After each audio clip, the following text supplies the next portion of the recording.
on the 24th of December 2025. During our time in Melbourne, we had the opportunity to visit the historic Old Melbourne Gaol, a visit thoughtfully planned by our daughter Grusha. What unfolded was not just a tour, but a deeply moving journey into the past. The Old Melbourne Gaol stands at 377 Russell Street in the heart of Melbourne's CBD, and from the moment we arrived, it cast its spell upon us.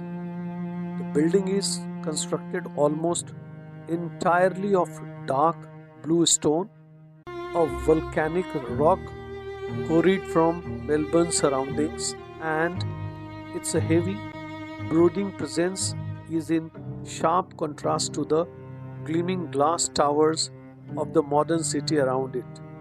Standing before it, one feels immediately transported. To truly appreciate what we were walking into, one must understand the Melbourne of the 1830s and 1840s. The city itself had only been formally founded in 1835, a mere 4 years before the first stones of the jail were laid. The Port Phillip district was still part of New South Wales, a vast colonial territory where law and order was fragile and often brutal. Construction on the site began in 1839 and the jail formally opened its doors in 1845. The moment we stepped inside, the atmosphere changed. The towering stone walls, narrow corridors, and dim lighting carried a complete silence, as if the building itself was whispering stories from another era. Built in the mid-19th century, the jail once held some of Australia's most notorious criminals and became a symbol of colonial justice. Strict, unforgiving, and often brutal. As we walked through the cell blocks, we could see first and how prisoners lived. The cells were incredibly small, cramped, cold, and isolating.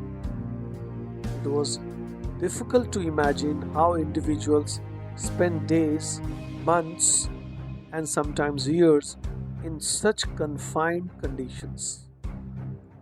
Each cell told a silent story of loneliness, hardship, and reflection. One of the most haunting parts of the visit was learning about the execution carried out within those very walls. The gallows stood as a chilling reminder of the final moments faced by many inmates.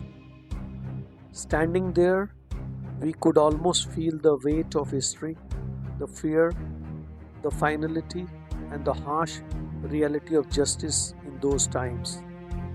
The narration and displays vividly explained how prisoners were brought to the gallows, marking the end of their journey in a solemn and somber manner.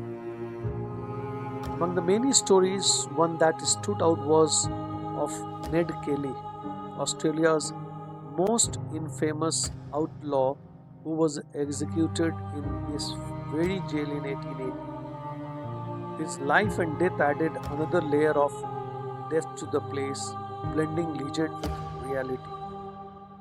The jail also showcased artifacts, records, and personal accounts that gave us insight into the daily lives of prisoners, their routines, punishments, and the strict discipline enforced upon them. It was both educational and emotional, offering a glimpse into a time when justice was swift and conditions were harsh.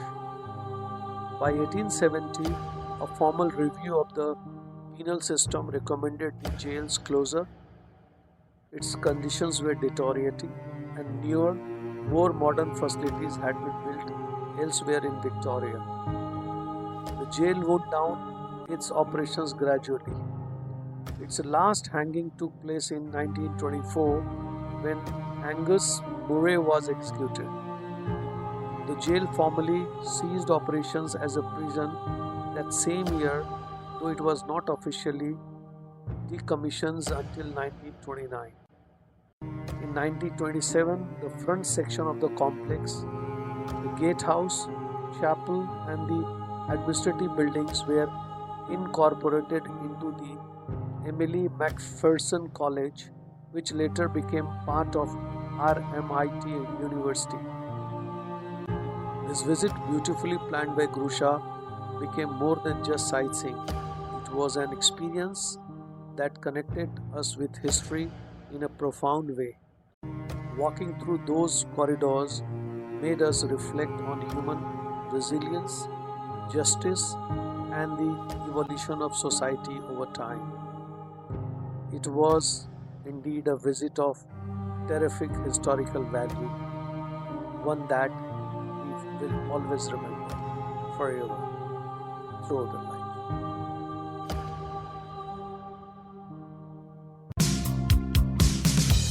These bluestone walls just breathe the cold, a static life, a story told.